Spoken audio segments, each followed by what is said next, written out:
104.5 The Team, your home for New York sports. We are joined by our good friend Bill Bender from the Sporting News, which just like these studios have been a little warm lately, but as soon as we talk to Bill Bender, fall weather kicks in here, man. Yeah. It's college football time, and speaking of college football, Albany is going to take on Pitt to start the season. Mr. Bender, what kind of team is Pitt? I mean, a typical Pat Narduzzi team. I think they'll be better this year. Improved quarterback situation. Couple good running backs. Kadri Ollison's one of those guys that could shine. I look at them as kind of an ACC sleeper in some ways, but I mean, it's hard to really find one when that conference is still Clemson and everybody else. So, of course, they're going to be good the year that, Albany decides to play them. Great. Thanks. Thanks, Pitt. Thanks a lot. Well, FCS versus FBS opponents, that's usually week one, and we're going to hope here in the capital region for some upsets. But already here, the final day in July, Levack is rocking his Michigan Wolverine gear. Hail to the victors. Bill, you had a piece about the Big Ten and what they should already start doing for the upcoming season. Yeah, I'd start campaigning for the playoff now. I mean, obviously, Levack's one guy. I think Michigan's excited. Michigan State's excited. Penn State's excited. Ohio State's loaded. I mean, all four of those teams are capable of winning the division. But I do believe that the Big Ten, I always define it this way. If you want to define the best conference as the team with the most true playoff contenders, the Big Ten is that. And it has four of them in one division. So, but what you don't want to see is for the third straight year not get your champion in the playoff. And I think you can question the fairness or not, but if a two-loss team can get in the playoff, I think it would have to come out of the Big Ten. Bill Bender with us right now, 104.5 The Team. Now, Harbaugh, we know he's eclectic, we'll say. But everybody's kind of waiting for this team to take that next step. Is this the year, or dare I say this, and it stings me to even think it, is Harbaugh overrated? No, he's not overrated. Yeah. He's not on the hot seat either, and he's not going to the NFL. He's just, look at their schedule. I mean, they play, half of the teams on their schedule this year won 10 or more games. And yes, they do need to win some of those big rivalry games, but I don't think things are nearly as bad as they're made out to be.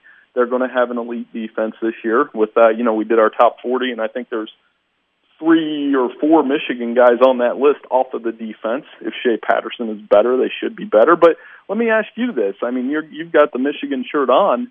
If they go 10-2 this year and they lose to Michigan State and Ohio State, is the season a failure? Those weeks it will feel like one, but no. I don't think it is either. I do think they need to close the gap and beat Ohio State at some point soon. And I'm not nearly as worried about. I just think Michigan State and Michigan are pretty even. They're both really good, and they're going to play close games, and that's how it goes. But I do think they're capable of winning the Big Ten. The problem is all three of those teams are too, and Wisconsin, who has a little bit of an easier ride on the other side. But this is as loaded a Wisconsin team as I've ever seen. They've got a really good team coming in there this year. Bill, I mean, it's. I know it's too early to really answer this, but there's not really a scenario where you can lose 2 games to a Michigan State and Ohio State and still be a playoff team, right? Unless they both fall on their face too.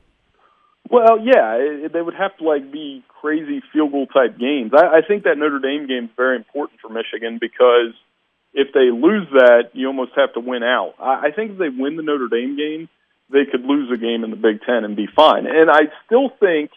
And I will see if you guys agree with me on this one. I think the only way that 2 teams from the same conference get in the playoff, I think scenario 1 would be if Georgia and Alabama go back again, and I'm sure people will love that.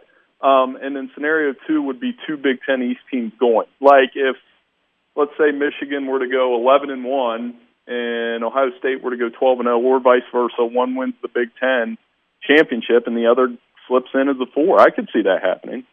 I'm getting so excited for this stuff right now. I'm already trying to do it on a piece of paper. All right, what if this team loses to this team in this week? Bill Bender joining us from the Sporting News, and I know right now on the Sporting News, you mentioned this just a few minutes ago, the top 40 players in the country. Not to unveil too much of it, but give us at least the top 5 players going into this season.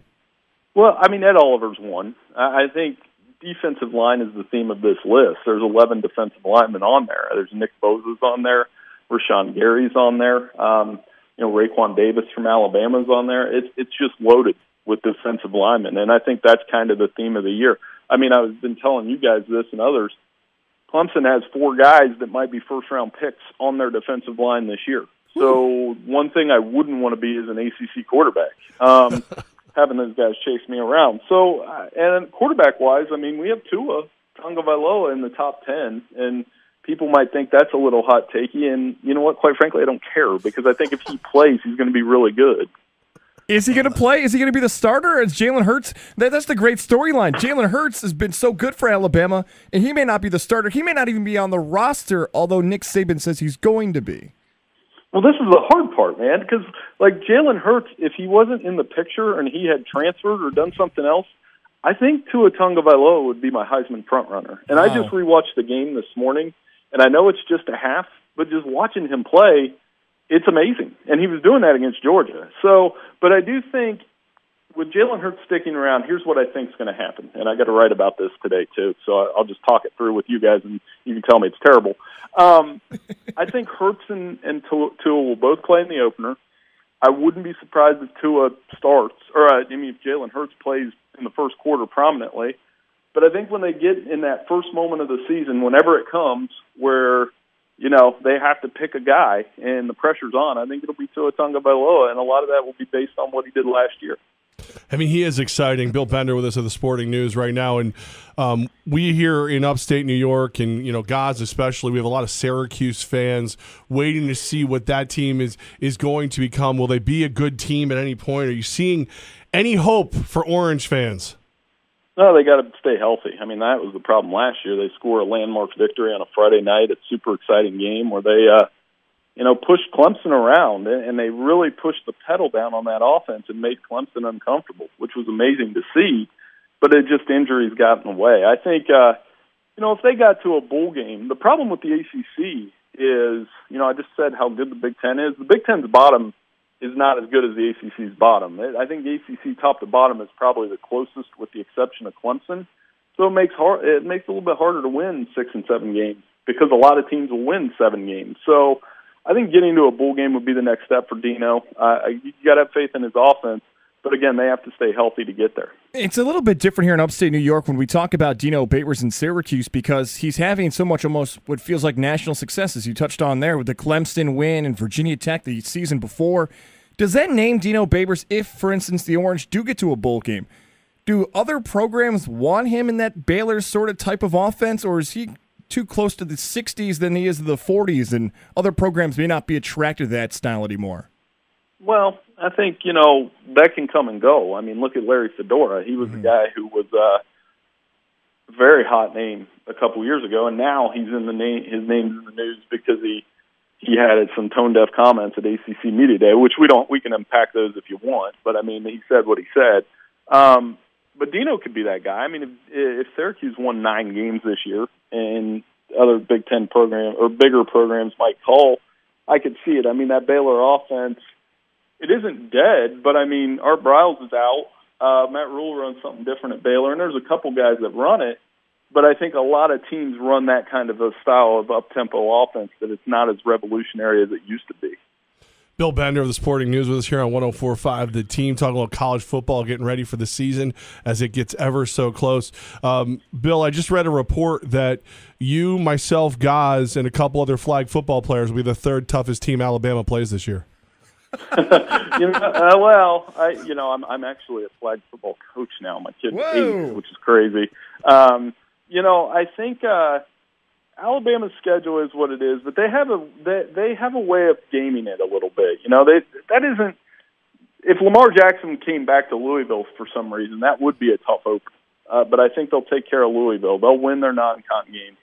I think their toughest games in the division are Mississippi State and Auburn, and of course that trip to LSU, which they'll handle. But I mean, they've earned that. I mean, this is 6 coaches. There's 6 new coaches in the SEC. And I would argue a large part of that is because everybody's trying to figure out a way to beat Nick Saban. Well, the other thing I would say that's probably going to make SEC fans mad is I don't think there's an expiration date on him right now. I think he could coach for a very long time and make a lot of people's lives miserable down there. Bill Bender, and just one last thing. Are you looking forward to potentially legally betting on college football wherever you land any given week this year?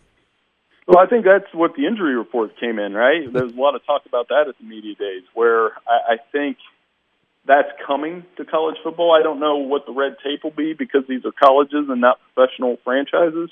But yeah, I mean, I've thrown a couple bucks at some pools in the past, and we do the pick 'em pools and those kind of things. I always tell people, though, the worst part about being a sports writer, especially, it's more so in fantasy football for me. The worst part about being in this fantasy football league with a bunch of guys I went to high school with is they are just hell-bent on beating me, which is the worst part. They get true satisfaction of beating me and nobody else. So I'm like, it's like 11-on-1. Bill Bender, man, you are the best. We love talking to you, and of course, we'll bother you throughout the college football season whenever you don't have your caller ID on, and answer the phone for us. Anytime, guys. Thanks so much for having me on. Let's do it again soon.